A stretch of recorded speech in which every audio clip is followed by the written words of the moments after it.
जंगल में अजीब सन्नाटा छाया हुआ था। पत्ते नहीं हिल रहे थे, हवा नहीं चल रही थी, जैसे जंगल खुद डरा। तभी एक गधा तेजी से दौड़ता हुआ आया। भागो भागो सब, वो आ रहा है। कौन आ रहा है? तीन सिर वाला लकड़बग्घा। सुनते ही सभी जानवर अपनी अपनी जगह ठिठक गए। तीन सिर वाला लकड़बग्घा, ये नाम पहले भी सुना था, बहुत साल पहले। बुजुर्ग जानवर कभी कभी धीरी आवाज में इसका जिक्र करते थे, जैसे नाम लेने से भी डर लगता हो। कहते थे कि उस जंगल की उस पार एक काली उस पहाड़ी की गहरी गुफा में एक ऐसा जानवर रहता है जिसके तीन सिर हैं। तीनों सिर अलग अलग सोचते हैं, अलग अलग बोलते हैं और तीनों मिलकर शिकार करते हैं। लेकिन वो सिर्फ कहानी थी या थी? लोमड़ी उस दिन नदी किनारे बैठी पानी पी रही थी। उसने गधे की बात सुनी, उसने सबकी घबराहट देखी, मगर उसने एक काम किया जो बाकी किसी ने नहीं किया। उसने तीन सिर वाला जानवर असल में या कोई डर फैला रहा है? लोमड़ी को याद था, पिछली बार भी जंगल में कुछ ऐसा ही हुआ था। कोई अफवाह आई, सब डर गए और उस डर के पीछे किसी की चाल थी। इस बार भी कुछ ऐसा ही है या शायद नहीं भी है, लेकिन जब तक पता नहीं चलता डरना नहीं है। उसी रात जंगल में एक भयानक आवाज गूंजी। एक आवाज नहीं, तीन आवाजें एक साथ, अलग अलग सुर में, जैसे तीन जानवर एक साथ चीख रहे हों। सभी जानवर अपनी अपनी गुफाओं में दुबक गए। शेर सिंह भी महल के अंदर चले गए। महाराज, ये क्या हो रहा है? मुझे नहीं पता, मगर आज रात कोई बाहर नहीं जाएगा। जी महाराज। तीनों आवाजें धीरे धीरे दूर होती गईं। जंगल फिर सन्नाटे में डूब गया। अगले दिन सुबह जब जानवर बाहर निकले तो नदी किनारे एक अजीब निशान मिला। बड़े बड़े पंजों के निशान, गहरे, धसे हुए, और उनके बीच में तीन अलग अलग दिशाओं में खिंचे हुए निशान, जैसे किसी ने तीन तरफ से जमीन को एक साथ खुरचा हो। ये एक जानवर के निशान नहीं है, तो क्या सच में तीन सिर वाला है? या तीन अलग अलग जानवर हैं जो साथ चलते हैं, सब उसकी तरफ मुड़े। लोमड़ी बहन, तुम अभी भी यही सोच रहे हो? इतने बड़े बड़े पंजे देख रहे हो? ये एक ही जानवर के हैं। हो सकता है, मगर मैं तब तक नहीं मानूंगी जब तक खुद नहीं देख लेती। शेर सिंह ने सभा बुलाई। जंगल में कोई बड़ा खतरा आया है, सभी सतर्क रहें। रात में कोई अकेला बाहर नहीं जाएगा। जो भी इस जानवर को देखे तुरंत मुझे सूचित करे। महाराज, हमें क्या करना चाहिए? अभी कुछ नहीं, बस सावधान रहो। सभा खत्म हुई, सभी अपने अपने घर चले गए, मगर लोमड़ी बैठी रही। वो पंजों के निशान के बारे में सोच रही थी। तीन दिशाओं में खिंचे हुए निशान। अगर एक जानवर के तीन सिर होते हैं तो पंजे कितने होंगे? चार, बस चार। तो खिंचाव तीन दिशाओं में क्यों? कुछ गड़बड़ था। दूसरी रात फिर वही आवाजें आई, मगर इस बार लोमड़ी सोई नहीं थी। वो पहले से तैयार थी। एक घनी झाड़ी के पीछे छुपकर बैठी थी, आंखें खुली, कान खड़े। आवाजें पास आने लगी। लोमड़ी की सांसें रुक गईं और फिर उसने देखा तीन परछाइयां अलग अलग दिशाओं से आ रही थी, मगर एक दूसरे की तरफ बढ़ रही थी। तीन जानवर, तीनों एक जगह मिले, पास आए, और फिर लोमड़ी ठीक से देख नहीं पाई, अंधेरा बहुत था। मगर उसने एक चीज जरूर देखी, तीनों परछाइयां एक हो गईं। एक बड़ी सी आकृति जो धीरे धीरे जंगल की तरफ बढ़ने लगी। अगले दिन लोमड़ी सीधे शेर सिंह के पास गई। महाराज, मुझे कुछ बात करनी है। बोलो लोमड़ी। मैंने कल रात कुछ देखा। शेर सिंह सतर्क हो गए। तीन परछाइयां थीं, अलग अलग, मगर फिर वो एक हो गईं। मतलब ये कि या तो तीन जानवर मिलकर एक बड़ा जानवर बनने का नाटक कर रहे हैं या फिर कुछ और चल रहा है। शेर सिंह ने एक पल सोचा। लोमड़ी, तुम्हारी बात में दम है, मगर सबूत चाहिए। हाँ महाराज, और सबूत के लिए मुझे थोड़ा वक्त चाहिए। उसी दिन जंगल में एक नया जानवर दिखाई दिया। बड़ा सा, भारी भरकम, काले रंग का, वो सीधे शेर सिंह के दरबार में आया। महाराज, मैं इस जंगल में शरण चाहता हूँ। कौन हो तुम? मेरा नाम कालू है। मैं पास के जंगल से आया हूँ। वहां 3 सिर वाले लकड़बग्घे ने उजाड़ दिया सब। मैं किसी तरह बचकर निकला। जंगल में सन्नाटा छा गया।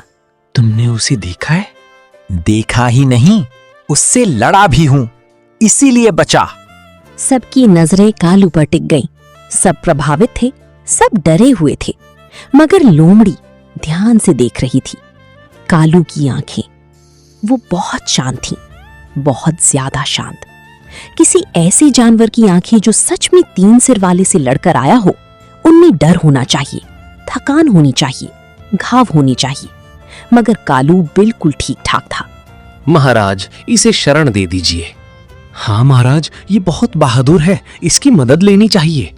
ठीक है कालू, तुम यहां रह सकते हो। शुक्रिया महाराज। लोमड़ी ने कुछ नहीं कहा, बस देखती रही। कालू के आने के बाद जंगल में कुछ अजीब होने लगा। हर रात आवाजें आती, हर सुबह नए निशान मिलते और धीरे धीरे जानवर गायब होने लगे। पहले एक खरगोश, फिर 2 हिरन, फिर एक बड़ा सूअर। सब रात में गई, कोई वापस नहीं आया। जंगल में दहशत फैल गई। 3 सिर वाला खा रहा है उन्हें। हमें ये जंगल छोड़ देना चाहिए। कहीं नहीं जाना है। मगर उनकी आवाज में भी पहले जैसा दम नहीं था। उस रात लोमड़ी कालू के पास गई। कालू भाई, बड़ी मुश्किल है जंगल में। हाँ बहन, मैंने कहा था ना, वो बहुत खतरनाक है। तुमने उससे लड़ाई की थी, कैसे जीते थे? बस भाग गया था। कालू ने हल्के से हंसकर कहा। लोमड़ी ने नोट किया, कोई जो अभी अभी किसी खतरनाक जानवर से भागकर आया हो, वो इस तरह हल्के से नहीं हंसता। अच्छा माई, एक बात बताओ, उस जानवर के तीनों सिर एक साथ बोलते हैं या अलग अलग? एक साथ। और तीनों की आवाजें एक जैसी हैं? नहीं, एक मोटी आवाज, एक पतली, एक बीच वाली। लोमड़ी ने मन में दोहराया, मोटी, पतली, बीच वाली, ठीक वैसी ही जैसी रात को आती थी। अगले दिन लोमड़ी जंगल के बाहर की पहाड़ी की तरफ चली गई, अकेली। वो जानती था ये खतरनाक है, मगर बिना सबूत के कुछ होने वाला नहीं था। पहाड़ी के पास पहुंची तो उसे एक पुरानी गुफा दिखी। अंदर से आवाजें आ रही थीं। वो धीरे से पास गई, झांक कर देखा, अंदर 3 जानवर बैठे थे। 3 लकड़बग्घे, एक मोटा, एक पतला, एक बीच वाला, और उनके साथ कालू। आज रात का प्लान क्या है? आज रात हम तीनों मिलकर शेर सिंह के दरबार के पास जाएंगे, आवाजें करेंगे। सुबह तक शेर सिंह इतना डर जाएगा कि जंगल छोड़ देगा। और फिर ये जंगल हमारा। तीनों हंसे। लोमड़ी ने सब सुन लिया, मगर जाते वक्त लोमड़ी का पैर एक सूखी टहनी पर पड़ा। चट की आवाज आई। कौन है वहां? लोमड़ी ने दौड़ लगाई। पकड़ो उसे। तीनों लकड़बग्घे और कालू उसके पीछे भागे। लोमड़ी तेज थी, मगर वो 4 थे। लोमड़ी ने एक ही रास्ता देखा, सीधे जंगल की तरफ, शेर सिंह के दरबार की तरफ। लोमड़ी चिल्लाते हुए दरबार में घुसी। लोमड़ी, क्या हुआ? इतनी सांस क्यों फूली है? महाराज, 3 सिर वाला कोई नहीं है। 3 अलग अलग लकड़बग्घे हैं और कालू उनका साथी है। क्या? मैंने खुद देखा, खुद सुना। वो आज रात यहाँ आने वाले हैं। तभी दरबार के बाहर से आवाजें आईं। 3 आवाजें एक साथ। सभी जानवर डर गए। वो आ गए, भागो। शेर सिंह ने बहादुरी से धाड़ लगाई। सब रुक गए। लोमड़ी ने सच कहा है, आज हम डरेंगे नहीं, आज हम सामना करेंगे। मगर महाराज, 3 है वो, और हम कितने हैं? भालू ने एक पल सोचा, फिर आगे आया। मैं साथ हूं महाराज। एक एक करके सभी जानवर आगे आ गए। जानवर गुफा के बाहर आए। 3 लकड़बग्घे और कालू सामने खड़े थे। उन्होंने सोचा था कि डरे हुए जानवर मिलेंगे, मगर सामने पूरा जंगल खड़ा था। मोटा लकड़बग्घा एक पल के लिए रुका। कालू की आंखों में पहली बार डर आया। जानवर चारों तरफ से आगे बढ़े। तीनों लकड़बग्घे और कालू भागने लगे, मगर हाथी ने रास्ता रोक दिया। भालू ने पीछे से घेरा और हिरन ने बाईं तरफ से। चारों पकड़े गए। दरबार में चारों को पेश किया गया। बोलो, ये सब क्यों किया? चुप रहा। मैं पूछ रहा हूं। हम इस जंगल को हड़पना चाहते थे। यहाँ की जमीन उपजाऊ है, यहाँ का पानी साफ है। हमारे जंगल में सूखा पड़ा है। तो तुम सीधे आकर मांग सकते थे। कौन देता हमें? पता नहीं देते या नहीं, मगर बिना मांगे चुराना तो गलत है। तुम बहुत होशियार हो लोमड़ी। नहीं, मैं बस इतना जानती हूँ कि डर हमेशा असली नहीं होता, और जो डर दिखाए उस पर नजर रखनी चाहिए। शेर सिंह ने फैसला सुनाया। तीनों लकड़बग्घों और कालू को 1 महीने के लिए जंगल से बाहर किया जाता है।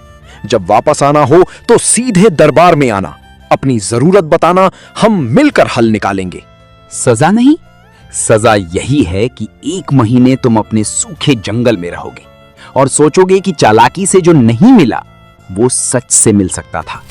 चारों जंगल से बाहर चले गए। जंगल में पहली बार हफ्तों बाद सुकून था।